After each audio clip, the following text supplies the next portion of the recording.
And the nice thing about models isn't that you always get the best stock pick. It's that you can build a knowledge base about an industry that's really big.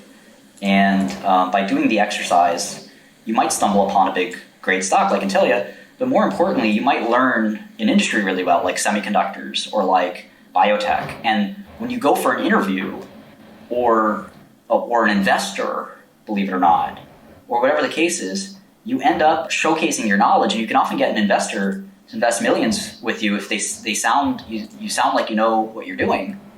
And what better way to do that than really knowing your industry?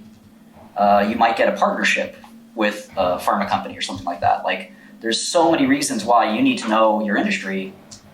You should study all the companies in your industry, and what better place to study them than the SEC filings and press releases and put all your notes into a model. It just makes so much sense. So I don't know of any better method. And even to this day, Warren Buffett still spends most of his time reading 10Ks and 10Qs. So, it's good enough for Buffett. It's definitely good enough for us. Wasn't that how you became an expert in pharmaceuticals? Was you just focused on the pharma? Yeah. The one trick, though, is even if you spend all your time reading the pharma stuff, there is still a little bit of knowledge that you're not going to get. It's like a 5 to 10% gap that you won't get unless you actually go to industry.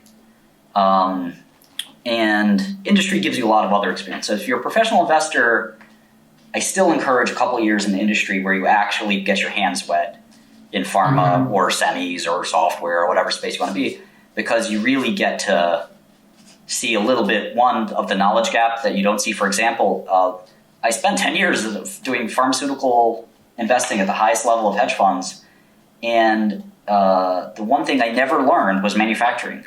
And it's a huge part of pharma. Huge. Right. But it just gets abstracted away from the investors, the public market investors, because they don't really ever get to experience, okay, well, how do you really do this stuff and do things like stability and different manufacturing, important pieces of manufacturing, which are very complicated. You just never learn about it in investing. So there's things like that you'll never quite pick up. And in software, it's probably even bigger, quite frankly. Right. I was a software analyst as well, and software analysts don't really see how the sausage is made. Pharma, you get really close-up experience with it, but in software, most of the software companies that are public already have a lot of revenue, so you're basically just watching the revenue go up, and you're just asking the CEO or CFO every quarter, is revenue going up? When revenue go up? That's basically what you can translate the conversation of the average hedge fund or mutual fund with software CEO or CFO. When revenue up? That's 3 words. And that's something that differentiated you between other, CEOs, was that you're very hands-on, like with 𝗏𝗏𝗘, and then with your pharmaceutical companies, you've been very hands-on. Whereas most other CEOs tend to not be as experienced in that or versed in that field. Yeah, that's true. I do think that every CEO should be able to do the job of most of their employees. Clearly, that's not the way kind of the world works, or the way most people do it. In software, there's a huge difference from pharma, where in pharma, that's almost never the case. But in software, the most successful software companies in the world were started by programmers, and sometimes they're started for their own benefit. But Microsoft had two very talented programmers as founders. Google, of course, had 2 very talented computer scientists, et cetera, et cetera. You don't see that much in pharma. Art Levinson wasn't the founder of Genentech, but he was credited for transforming Genentech, and he's a bench scientist.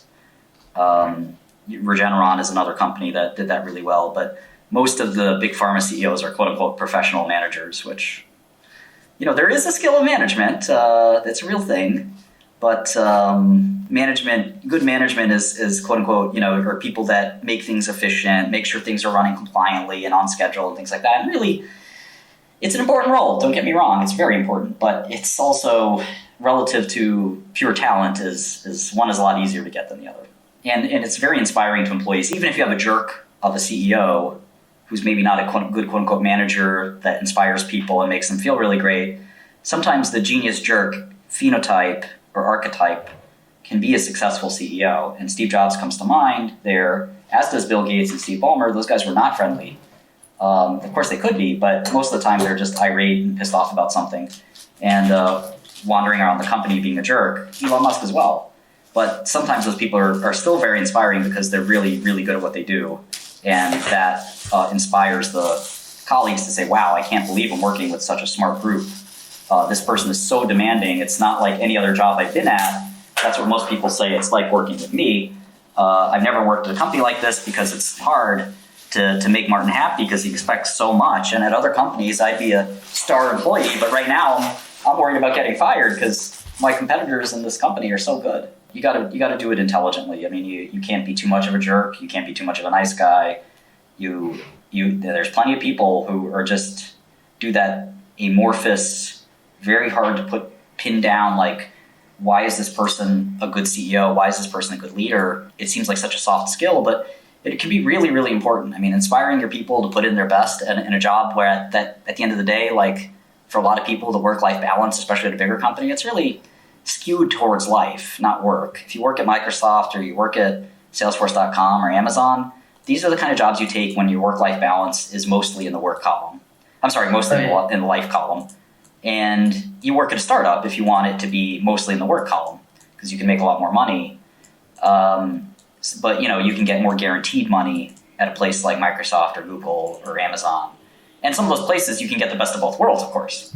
But at an Intuit or a mid-sized sort of company, an Uber or something like that, they'll pay you well, your job's not going anywhere, and you don't really care that much about the company at the end of the day. It's not your lifeblood. You can always go find another job. So talented CEO finds a way to get all of those people, which are the bulk of the company's employees, finds a way to get those people excited about their job, finds a way to get those people pumped and just a little more productive. And if you can get those people 10, 20% more productive, you're a great CEO. And your job isn't to be personally good at anything other than that. Your job isn't to program. Your job isn't to do sales calls. Your job isn't to, make a new drug. That's not your job. That's somebody else's job in the company. Your job, when you have thousands of employees, is to make them functional, make them work really well, and be a good spokesperson for the company. Keep the machine running. Yeah, and hire, make it a good place that people want to come work and want to, come work with you and things like that. And, when you get to that high level, management is just such a very different job. That's why a lot of founders aren't very good at managing larger teams. And to your point about work-life balance, I mean, it goes to show you that if you want to be like a Steve Jobs or a Bill Gates, you really have to pick one or the other. It's either going to be work or your life. And if you want to have like a family and stuff like that, then you're going to be making a trade-off. And such a difficult thing to do. I have a lot of friends in this position. Hey, Martin, can I ask you a career advice question? Sure. So I'm working at a bulge bracket bank in New York City this summer in ECM, and I was wondering if you have any advice on how to stand out as an analyst. Well, I think hard work is by far the most important thing. You want to get there as early as possible. My friend said, don't have a room temperature IQ. Pretty good advice. Is accounting a good degree to have? Yeah, I think accounting is a really good degree to have, to be honest. It's a very nice paying, stable job. You learn a lot about business. You get to sort of have a passenger side. What do they call the front seat in the car? Passenger side, passenger seat. You're not in the driver's seat, but you're in the passenger seat of a lot of exciting things. So I don't think there's anything wrong with a philosophy degree either. I think everybody should go to college. Not everybody, but most people should go to college. You should always be learning, by the way. It doesn't stop after college. You should be reading every day. You should be watching courses every day. There's one great math course I was looking at. Tail hedges, sure.